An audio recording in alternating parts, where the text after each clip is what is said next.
que sur sa liste, il y ait mon adjointe préférée, Olivier Bouvray.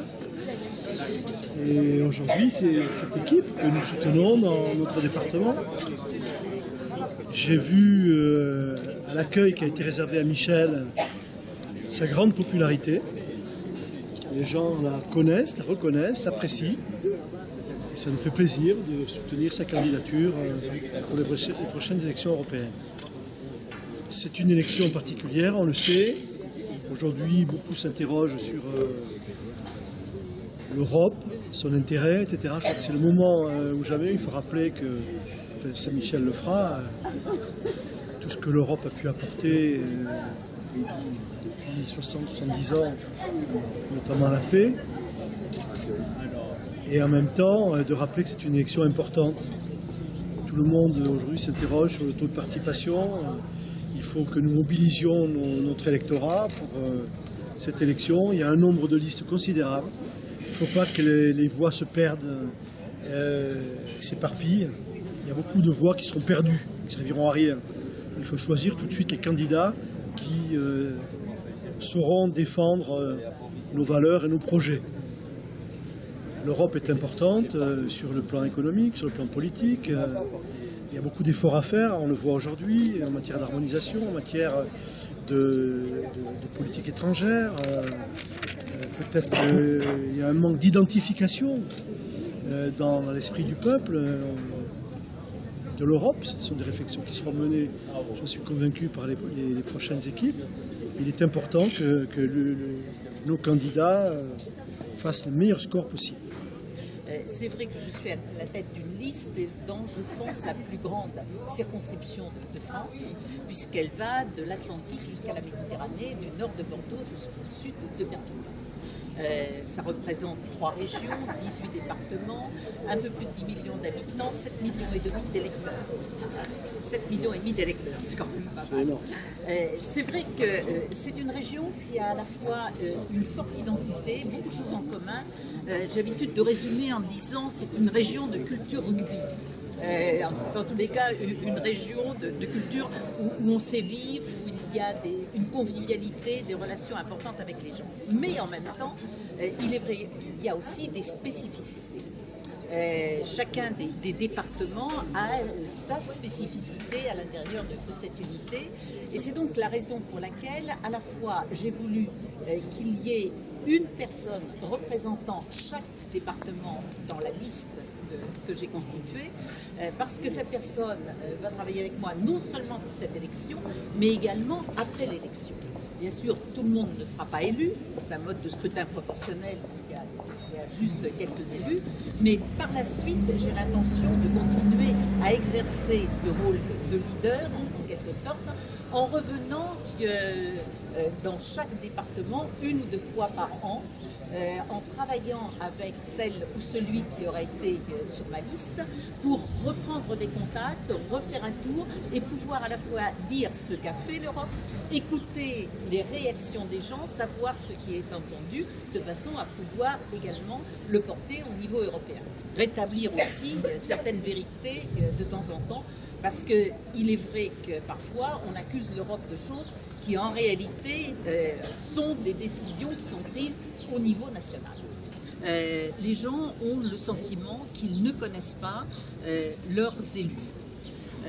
Et ça, c'est vraiment le premier point, d'autant que certains élus, effectivement, restent dans leur propre département, ne vont pas dans les autres, et tous les départements n'ont pas d'élus.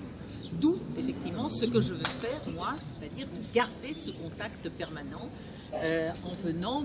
Ce que j'ai décidé de faire, c'est une fin de semaine par mois, d'aller dans un endroit, de m'y installer dès le jeudi après-midi, faire les 2 ou 3 départements autour, et puis ensuite je dis à mon mari qui me rejoint le samedi après-midi, on passe la fin du week-end sur place, parce qu'il faut dire aussi que je crois avoir la plus belle circonscription de toute la France. Voilà. Donc c'est facile de venir passer un week-end et de garder ce contact. Bref, la première raison, c'est effectivement, je pense, le mode de scrutin, mais il est ce qu'il est. Je pense que la deuxième raison, c'est aussi parce que on présente toujours l'Europe sous son aspect négatif et souvent un certain nombre d'élus oublient l'aspect positif. C'est-à-dire que vous avez nombre de gouvernements ou de présidents de régions qui annoncent des subventions en oubliant la partie qui vient de l'Europe. Et je crains que ce ne soit encore plus le cas maintenant, puisque le gouvernement socialiste a décidé que ce ne serait plus les SGAR, c'est-à-dire des préfets qui instruiraient les dossiers, mais les présidents de région.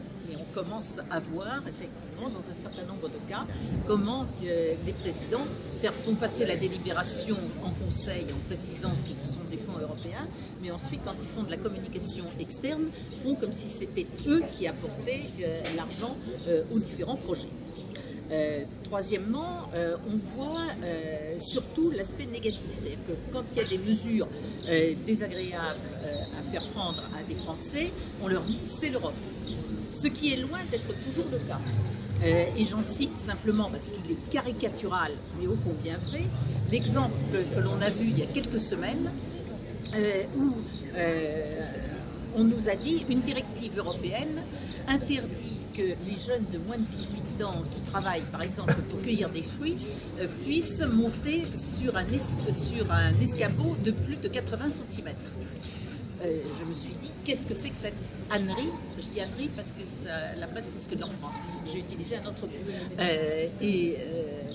Je dis, c'est complètement aberrant ce genre de choses. Ceci dit, j'ai téléphoné à mes colistiers européens, je leur ai dit, qu'est-ce qui s'est encore passé? Ils me disent, mais c'est pas du tout ça.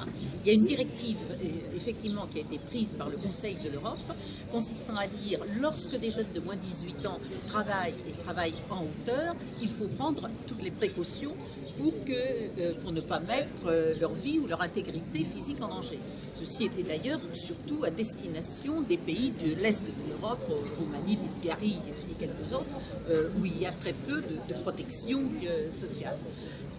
Et la traduction qui a été faite, par exemple en Allemagne, c'est de dire il ne faut pas que des jeunes de moins de 18 ans qui travaillent en hauteur montent sur des échelles de plus de 3 mètres. Traduction par l'administration française, il ne faut pas que les jeunes montent sur des escabeaux de plus de 80 cm. Mais évidemment, tout le monde a dit, c'est l'Europe qui a dit 80 cm, ce qui est faux, puisque c'est totalement ici. Je parlais avec des agriculteurs ces derniers jours qui me parlaient de la PAC, en reconnaissant que la PAC c'était quelque chose qui avait sauvé en quelque sorte notre agriculture depuis des années et qu'elle continuait très bien, mais en me disant aussi, oui mais vous comprenez, il y a un problème de répartition entre les céréaliers, les éleveurs, etc. Et je leur faisais remarquer une chose, qu'ils ont reconnue d'ailleurs, c'est que en fait les crédits PAC sont globalement attribués à la France et qu'ensuite la répartition elle est faite en interne. Mais c'est plus facile de dire effectivement l'Europe donne trop de fonds aux céréaliers et pas assez aux éleveurs, même si l'Europe n'y est rigoureusement pour rien. Là aussi un certain nombre de normes dans les entreprises et dans les industries, il y a des normes très strictes et quand on regarde bien, on s'aperçoit que l'Europe fixe des normes minimales, mais qu'ensuite c'est souvent les administrations françaises ou le gouvernement français qui va en rajouter et qui donc crée des contraintes qui souvent sont très difficiles pour les entreprises. Donc ça, c'est la troisième chose. Et là aussi, j'ai l'intention de faire notamment un état comparatif de la façon dont la même directive est appliquée dans différents pays européens. Convergence fiscale et sociale. C'est d'ailleurs ce que Nicolas Sarkozy avait commencé à voir avec Angela Merkel.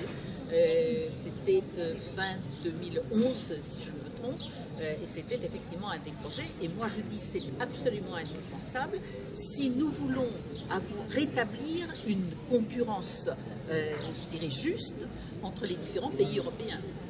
Parce que nous avons besoin aussi que l'Europe limite les distorsions de concurrence interne pour que l'on puisse travailler ensemble à lutter contre la concurrence des pays extra-européens. L'un des grands sujets de cette campagne, c'est aussi le traité transatlantique, futur traité. Qu'est-ce que vous en pensez? Est-ce qu'il faut arriver à cette harmonisation? Alors, notamment les partis de gauche parlent d'une harmonisation vers le bas. Voilà, que les choses soient claires. Pour moi, le mot-clé en matière de négociation diplomatique, et ça a quand même été mon métier pendant un certain nombre d'années, c'est la réciprocité. Et que ce soit d'une façon globale ou sur le traité. D'une façon globale, qu'est-ce que ça veut dire? Ça veut dire notamment que je trouve tout à fait anormal, et je veux lutter contre le fait que l'on puisse vendre sur le territoire européen des produits venant de l'extérieur qui n'ont pas été soumis aux mêmes normes que celles que l'on impose aux entreprises européennes. L'exemple très simple que je donne, puisque je l'ai vécu moi-même à Saint-Jean-de-Luz, nous avions des conserveries de sardines. La dernière, c'était Sepiquet. Un jour, le directeur de Sepiquet me dit je suis obligé de fermer mon entreprise, 230 personnes quand même, parce qu'on m'impose des normes qui font qu'ils me reviennent trop cher, et donc je ferme. Il ferme. Quelques mois après, en faisant mes courses, je vois des sardines Sepiquet. Je regarde, elles étaient fabriquées au Maroc. J'appelle le directeur et je lui dis, vous pouvez m'expliquer ce que vous faites? Il dit, ah, mais attendez, au Maroc, on ne me demande pas de respecter les normes européennes. Et ensuite, j'ai pas de problème pour les vendre, il y a un traité, je peux vendre librement sur le territoire européen. Donc c'est ce que je fais. Ben, moi, je ne veux plus de ça. Parce que si c'est un problème de santé, puisqu'on nous dit que les normes, c'est pour protéger la santé des consommateurs, il faut protéger la santé des consommateurs, quelle que soit l'origine du produit, y compris quand il est fabriqué à l'extérieur. Ou alors, si on dit, bah, c'est pas grave de mettre des produits qui ne répondent pas aux normes sanitaires ici, bah, c'est pas la peine de les imposer à nos entreprises. Donc ça, c'est la réciprocité. En matière de marché extérieur, c'est là où je reviens au traité avec les États-Unis, je dis, même chose, c'est la réciprocité. Je ne suis pas protectionniste, nous n'avons pas besoin d'être protectionnistes, parce que je pense qu'au contraire, nous avons tous les atouts pour pouvoir exporter à l'extérieur, dans tous les domaines, que ce soit le spatial, l'aéronautique, l'alimentaire, etc. Mais à une condition, c'est que les marchés extérieurs nous soient ouverts comme nous ouvrons nos marchés intérieurs.